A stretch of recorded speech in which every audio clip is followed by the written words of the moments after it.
All right, we are talking 4-6A with Southlake Carroll head coach Riley Dodds. Coach, you got the 16 games in last year, which is every coach's dream. Obviously, there's a little bit more to the dream that you would have liked at the end there, but you got the 16 games in, and you have a quality group of guys coming back. What did you learn from your team last year that you think you can push for this year, and especially in this district, which is you get what, two non-district games, and then you're right at it.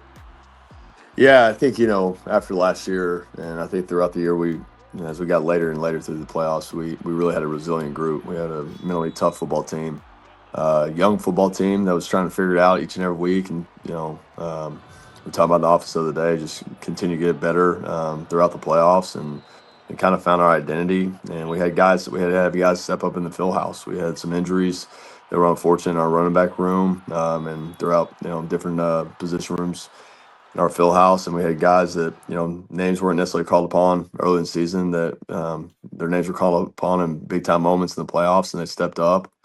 Christian Glenn comes to mind. That was a senior last year that filled in, that played running back, and yeah, it was a young group that didn't really make excuses, just can't find a way to win tough football games. So I think going this this off season and going to summertime, we got a veteran football team. And we have a lot of guys that played in some big time moments. So we're excited about the experience that we have in our field house.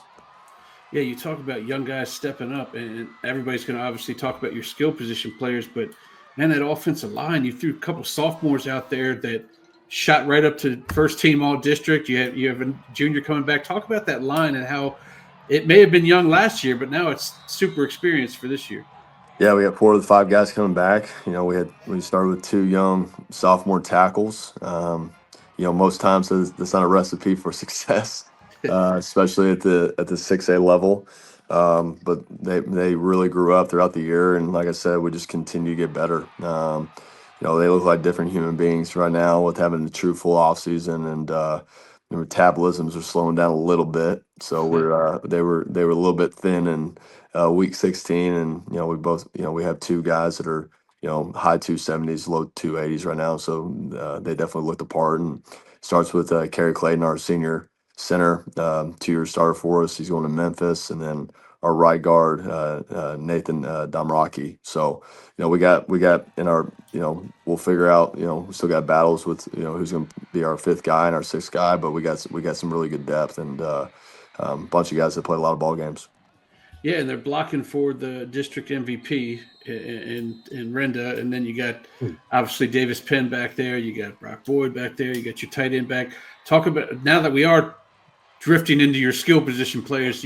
They certainly define that adjective well, as in skill, because they're Division I talents all over. Talk about how it may feel like they're in their 6th or 7th year because you played so many games, but talk about how they're going to be doing for you this year. Yeah, I think it's probably we've had some really good ones that walk through these hallways. I think the depth and the quality is definitely as good as it's ever been at our place. I mean, when you have everybody besides Riley Warmley that scored a touchdown last year coming back for you, that's a pretty good feeling. Oh, So obviously we got the trigger man and Angelo, and continue to get better throughout the year, and really leaned on him late in the playoffs with his legs. He's healthy, ready to rock and roll. Obviously Brock and the versatility that he brings, and what an ultimate competitor. And then we have another senior in Luke Jotmar, slot, that's kind of our do everything kind of guy, great in return game as well. And our 2 sophomores that are going to be juniors that are going to be big time college football players one day, Blake Gunner and Brody Knowles. So we are very thankful to have these guys back. And but I think the thing with this group is we got a bunch of guys that are unselfish, and they understand there's only one ball that can go around, and they're really really good blockers as well, and they're not afraid to do the dirty work. So it's a fun problem to have. but let's talk on the other side of the ball. My eyes go to the linebacking core where you have Hayes and Robbie Ladd coming back. Tell me what were some of your strengths on that defensive side of the ball. Yeah, we just have a lot of depth, especially the second level linebackers. We've moved Marcus Browse, who's a 14 game starter for us, a linebacker, uh, team captain. We moved him down to the D line.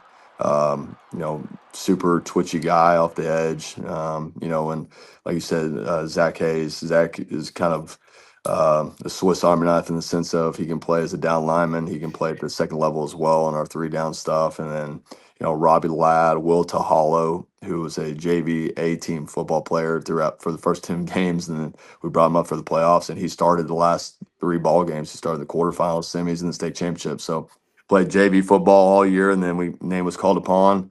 And then Robbie Ladd, just a really instinctive football player, and we have Will Lyons as well. So we have a very deep linebacker room, a lot of quality. They've played a lot of football, and so yeah, it's probably our deepest room, I would say, just the quality of football players in that linebacker room. Let's talk about. I want to talk about the bye week because, as I told you, I just finished talking to Coach Miller. He got the first bye week and didn't like it at all. He's like, I don't even. Everybody else has a game under their belt. They get to feel things out as far as district goes, and we fell right into Northwest and didn't even know what was going on.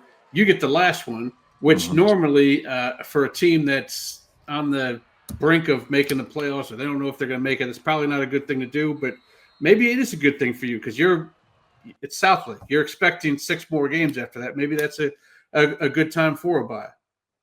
Yeah, you know what? To be honest with you, it's kind of funny because when we sat down and we drew straws on who's going to get what bye week in our 9-team district, I was the first one up, and I got the last bye, so I didn't know really how to feel about it. I actually was a part of it one time when I was at Marcus, my first year at Marcus. We got the last week, and we had a heck of a year, but we were a little bit flat in that first round football game. We ended up winning, but long story short, it was good for us. To be honest with you, I thought it was a really good break as we transitioned to the playoffs.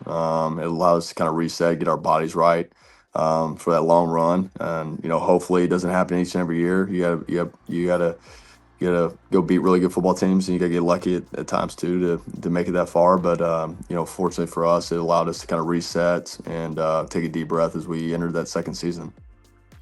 Well, Diggs' preseason rankings are coming out pretty soon, and he's got the Dragons. It should be no surprise, top 3 there in the area. So we're looking forward to you seeing down the line. I appreciate you joining with me, Coach. And like I said, August is right around the corner. I'm excited, man.